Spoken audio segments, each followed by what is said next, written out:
என்கிட்ட நிறைய பேர் கேட்குற டவுட் என்னென்னா, வெயிட் லாஸ் பண்ணிட்டோம் ஆனால் அகைன் இன்க்ரீஸ் ஆகுமா அப்படின்னு நிறைய பேர் கேட்குறாங்க. ரெண்டாவது ஒரு டவுட் கேட்குறாங்க, இந்த ஃபுட்டு சாப்பிட்டு சைட் எஃபெக்ட் வருமா அப்படின்னு நிறைய பேர் கேட்குறாங்க. ஸோ ரொம்ப வருஷமாக இந்த கேள்விகள் கேட்டுகிட்டே இருக்காங்க. நானும் நிறைய வீடியோ போட்டிருக்கேன். பட் ஆணித்தனமாக இப்போ நான் சொல்கிற விஷயத்தை கேட்டிங்கன்னா சைட் எஃபெக்ட் வருமா வராதான்றதை நீங்களே அனலைஸ் பண்ணிடலாம்.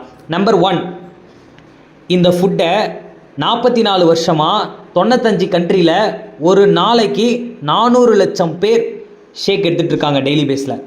ஸோ இதில் யாருக்காவது ஒரு 10 பேருக்கு ஏதாவது ஒரு ப்ராப்ளம்னாலும் அது பெரிய இஷ்யூவாக்கி இந்த கம்பெனிக்கு சீல் வச்சிடலாம். பட் 95 கண்ட்ரியில் இன்க்ளூடிங் வளர்ந்த கண்ட்ரி, அதுக்கப்புறம் ஹெல்த்துக்கு ரொம்ப முக்கியத்துவம் கொடுக்குற கண்ட்ரி, இந்த மாதிரி நிறைய கண்ட்ரீஸில் வந்து ஹெர்பலைஃபை அலோவ் பண்ணுறாங்க. அங்கேயே ஒரு கார்ப்பரேட் சிஸ்டம் வச்சு டிஸ்ட்ரிபியூட் பண்ணிகிட்டு இருக்காங்க. ஸோ இதில் ஏதாவது சைட் எஃபெக்ட் இருந்ததுன்னா கண்டிப்பாக இதை எப்பயோ பேன் பண்ணியிருப்பாங்க. நிறைய கம்பெனியை இந்த மாதிரி பேன் பண்ணியிருக்காங்க. ஸோ 44 வருஷமாக ரன் ஆகிட்டு இருக்குன்னா என்ன அர்த்தம்? இதோட ரிசல்ட் ரொம்ப நல்லாயிருக்கு, நிறைய பீப்புள் இதை சாப்பிட்டு பெனிஃபிட் அடைஞ்சிருக்காங்கன்னு தான் அர்த்தம். அடுத்து செகண்ட் எவிடன்ஸ் என்ன அப்படின்னா, இந்த ஃபுட்டு சாப்பிட்டு 30 டேஸில் எனக்கு எந்த ரிசல்ட்டும் இல்லை, வெயிட் லாஸ் ஆகலை அப்படின்னா மணி பேக் கேரண்டி கொடுக்குறேன்னு சொல்லியிருக்காங்க.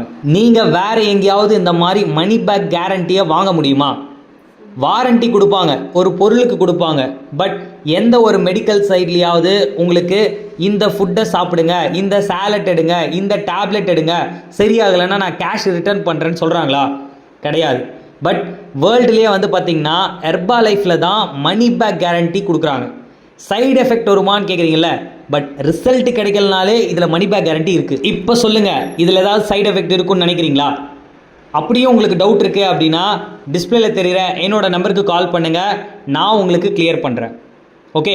ஸோ அடுத்தது, இந்த ஃபுட்டு சாப்பிட்டு ரிசல்ட் கிடைச்சதுக்கு பிறகு அகைன் வெயிட் இன்க்ரீஸ் ஆகுமா? கண்டிப்பாக இன்க்ரீஸ் ஆகும். பட் அதுக்கப்புறம் வெயிட் இன்க்ரீஸ் ஆகிறதுக்கும் ஹெர்பலைஃப் ஃபுட்டுக்கும் எந்த சம்மந்தமுமே கிடையாது.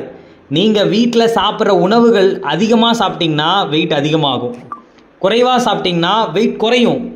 கண்ட்ரோல்டாக டயட்டை ஃபாலோ பண்ணி உங்களோட வேலைக்கு ஏற்ற கேலரியை சாப்பிட்டீங்க அப்படின்னா கண்டிப்பாக உங்களோட வெயிட் மெயின்டைன் தாங்க ஆகும். எப்படிங்க தானாக வெயிட் இன்க்ரீஸ் ஆகும்? நீங்கள் சாப்பிட்றத பொறுத்து தான் அடுத்தது உங்களோட வெயிட் இன்க்ரீஸ் ஆகிறதும் மெயின்டைன் ஆகிறதும் இருக்குது. ஓகே. வெயிட்டை மெயின்டைன் பண்ணணும் அப்படின்னா வெயிட்டை லாஸ் பண்ணதுக்கு பிறகு உங்களோட கோச் ஒரு டயட் ஃபாலோ பண்ண சொல்லுவார். உங்களோட கேலரி ரெக்குவயர்மெண்ட் என்ன, நீங்கள் ஒரு நாளைக்கு எவ்வளோ சாப்பிட்ணும் அப்படின்றத டீச் பண்ணுவாங்க.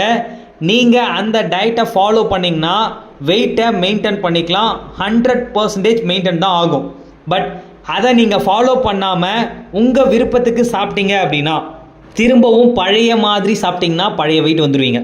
இதுதான் உண்மை. இது சம்மந்தமாக any doubt, any information just call பண்ணுங்கள். கண்டிப்பாக நாங்கள் உங்களுக்கு ஹெல்ப் பண்ணுறோம். ஓகே. இந்த 2 விதமான டவுட்டில் உங்களுக்கு எந்த சந்தேகமும் இருக்காதுன்னு நான் நம்புகிறேன். இது மாதிரி நிறைய சந்தேகத்தோடு இருக்கிற உங்கள் ஃப்ரெண்ட்ஸ்க்கும் இந்த விஷயத்தை ஷேர் பண்ணுங்கள். Okay. Thank you viewers. Thank you for வாட்சிங். Have a nice day.